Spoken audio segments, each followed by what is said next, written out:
शिवसेना पक्ष आणि चिन्हासंदर्भात अजूनही सुनावणी सुरूच आहे. पण आताच्या ही सुनावणीमध्ये ठाकरेंचा विजय होण्याची जास्त शक्यता दिसते. या सुनावणीवरती आणखीन परिणाम टाकणारी सुभाष देसाई केस सध्या चर्चेत आहे. ही केस नेमकी काय आहे आणि या केसचा सुनावणीशी काय संबंध आहे, याचा ठाकरेंना कसा फायदा होईल हे जाणून घेण्यासाठी हा व्हिडिओ शेवटपर्यंत नक्की बघा. आधी हे जाणून घेऊयात की 2022-23 ची जी सुभाष देसाई केस होती ती नेमकी काय आहे. 2019 विधानसभा निवडणुकीनंतर शिवसेना, काँग्रेस, राष्ट्रवादी काँग्रेस यांच्या महाविकास आघाडीच्या सरकारची स्थापना झाली. या काळामध्ये उद्धव ठाकरे हे मुख्यमंत्री होते.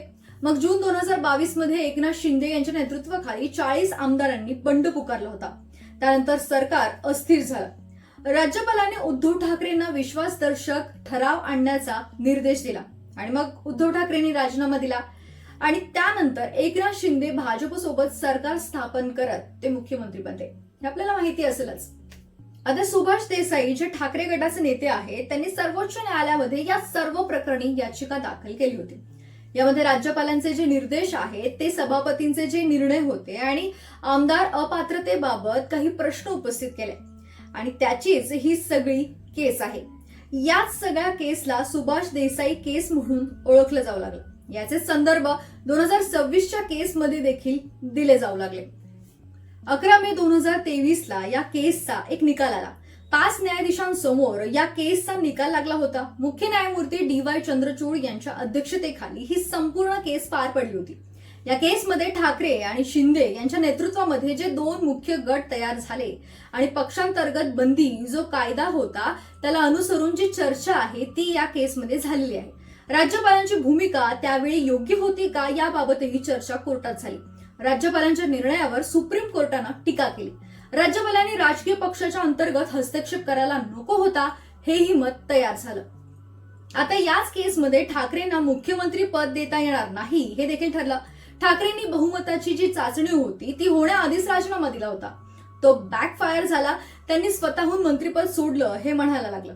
त्यामुळे ठाकरेंचं सरकार जे आहे ते पुन्हा येऊ शकलं नाही. हे सुभाष देसाई यांच्या केस अंतर्गत घडलं होतं. आता आमदार अपात्रतेचा निर्णय कुणाचा होता या मुद्द्यावर देखील यावेळी चर्चा झाली होती आणि याच केसचा 2026शी संबंध येतोय. मंगळवारी झालेल्या सुनावणीमध्ये सिब्बल यांनी सुभाष देसाई खटल्याच्या निकालाचा संदर्भ देत विधानसभा अध्यक्ष राहुल नार्वेकर यांच्या भूमिकेवरही प्रश्न उपस्थित केला. एकूणच त्यांनी 10व्या अनुसूचीनुसार जे काही निर्णय घेतलेले आहेत तो योग्य आहे का हा प्रश्न सुभाष देसाई यांच्या केसच्या अध्यक्षांनी जो निर्णय घेतला तो योग्य आहे का हा प्रश्न पुन्हा एकदा उपस्थित केला.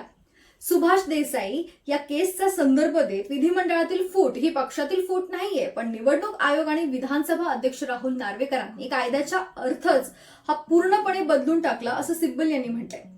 कोणतीही पडताळणी न करता पक्षाचं नाव आणि चिन्ह अध्यक्षांनी दिलं हे चुकीचं असल्याचंही त्यांनी म्हटलंय. एकूणच सुभाष देसाई केस अंतर्गत जे अध्यक्ष होते त्यांना निर्णय देण्याचा अधिकार दिला, त्या अधिकारावरतीच प्रश्न उपस्थित होते.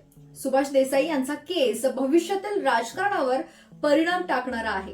बाकी तुम्हाला काय वाटतं? शिवसेना पक्ष हे नाव आणि धनुष्यबाण हे चिन्ह कुणाला मिळायला हवं हे आम्हाला कमेंट करून नक्की सांगा. व्हिडिओला लाईक करा, शेअर करा आणि जर तुम्ही या चॅनलवर नवीन असाल तर चॅनलला सबस्क्राईब करायला विसरू नका. धन्यवाद.